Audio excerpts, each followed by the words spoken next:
आताची मोठी बातमी 2019ला दादांच्या सहमतीनंच राष्ट्रवादी सोडून भाजपत प्रवेश केला।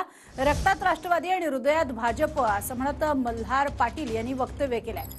तर घुसमट होते त्यावेळेला पक्ष बदलण्याचा निर्णय होतो असं उमेश पाटलांनी म्हटलंय।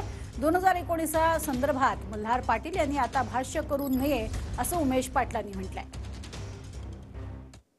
मोदींवर विचार करून विश्वास ठेवून अजितदादांच्या सहमतीने 2019 मध्ये आम्ही राष्ट्रवादी काँग्रेस सोडून भारतीय जनता पक्षामध्ये प्रवेश केला आणि मी हे अतिशय जबाबदारीने सांगतो। त्यांनी आम्हाला आधी पाठवलं आणि परत भाजप बरोबर ते आले, म्हणून तुम्ही आमची चिंता करू नका।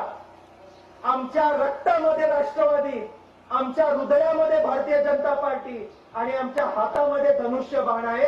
आम्ही महायुतीचं पूर्ण काम, पूर्ण ताकद आणि वर्चस्व आपल्या या लोकसभा मतदारसंघामध्ये केल्याशिवाय राहणार नाही। एखाद्या महत्त्वाच्या नेत्याची पक्षांतर्गत घुसमट होत असेल आणि त्याचं टोक गाठलं गेलं असेल, अशा वेळेला संबंधित नेता कार्यकर्ता पक्षांतर करण्याचा निर्णय घेतो।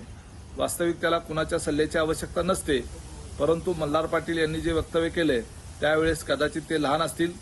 त्यावेळेला संबंधित कुटुंबांनी अजितदादांचा किंवा इतर कुणाचा सल्ला घेतला होता किंवा नाही याच्या संदर्भामध्ये आत्ता भाष्य करण्याला काही महत्त्व नाही।